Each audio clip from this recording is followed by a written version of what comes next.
cuál crees que es el nivel real de conocimiento al que llegaron los antiguos egipcios en cuanto a la, no sé si lo digo bien, en cuanto a la pura física planetaria, es decir, a cómo funcionaba realmente me refiero a realmente cuando digo cómo lo entendemos nosotros hoy, ¿vale? No es que nosotros tengamos ninguna verdad hoy en día, pero a cómo lo entendemos hoy, es decir, ¿realmente sabían que existían planetas que daban vueltas al Sol, más allá de conocer todos los ciclos habidos y por haber, que los conocían al segundo?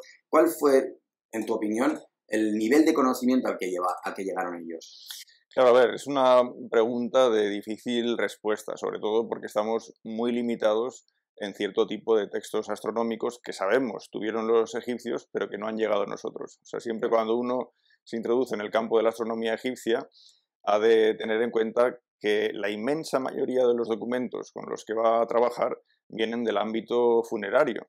Claro, esto limita notablemente el contenido de esos documentos y, por otra parte, también los somete a posibles errores que no son importantes puesto que están en ese contexto funerario. Vale. Quiero decir, por ejemplo, los relojes astronómicos que conocemos, las tablas ramésicas, los relojes estelares diagonales, la información que aparece en el llamado libro de Nut, de efemérides estelares, claro, todo eso está en un contexto funerario y allí tiene su función, probablemente pues para guiar al difunto en el más allá y saber en qué hora está, ¿no? En ese movimiento nocturno.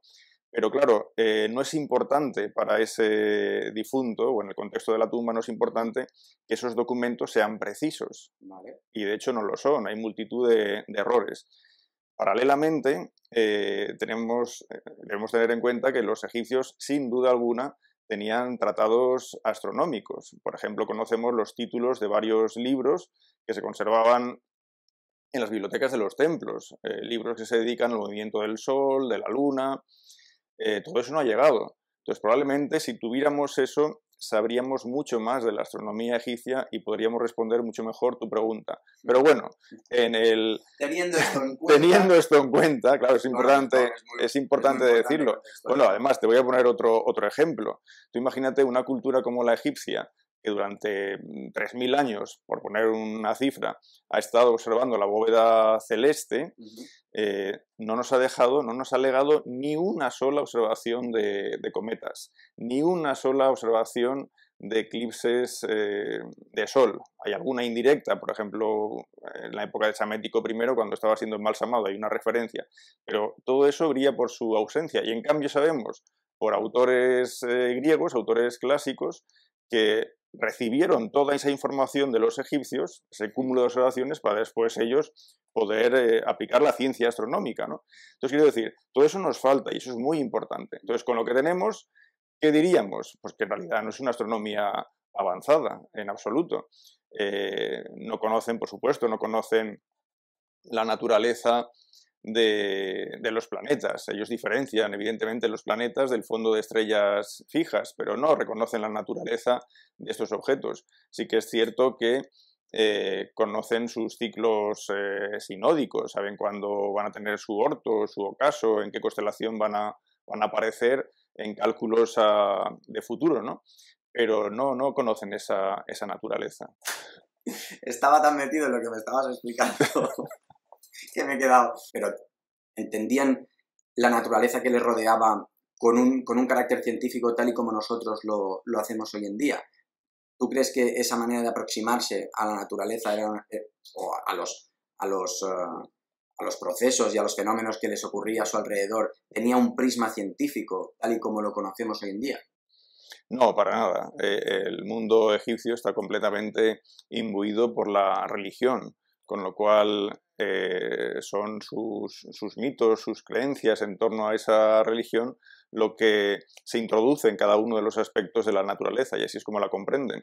Entonces, por ejemplo, los planetas para ellos esencialmente son formas del dios Horus, una manifestación de este dios, igual que Mercurio en uno de sus aspectos podía ser una manifestación del dios Set.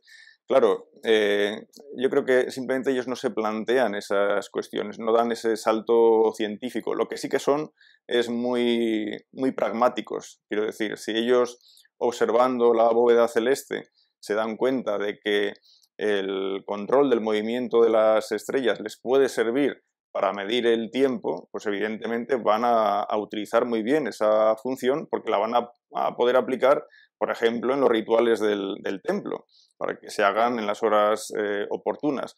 Entonces lo que sí que son es bastante pragmáticos y esto también se ve, por ejemplo, en sus matemáticas. Los problemas que aparecen en el papiro Ring son problemas reales, problemas que ellos pueden aplicar en su día a día.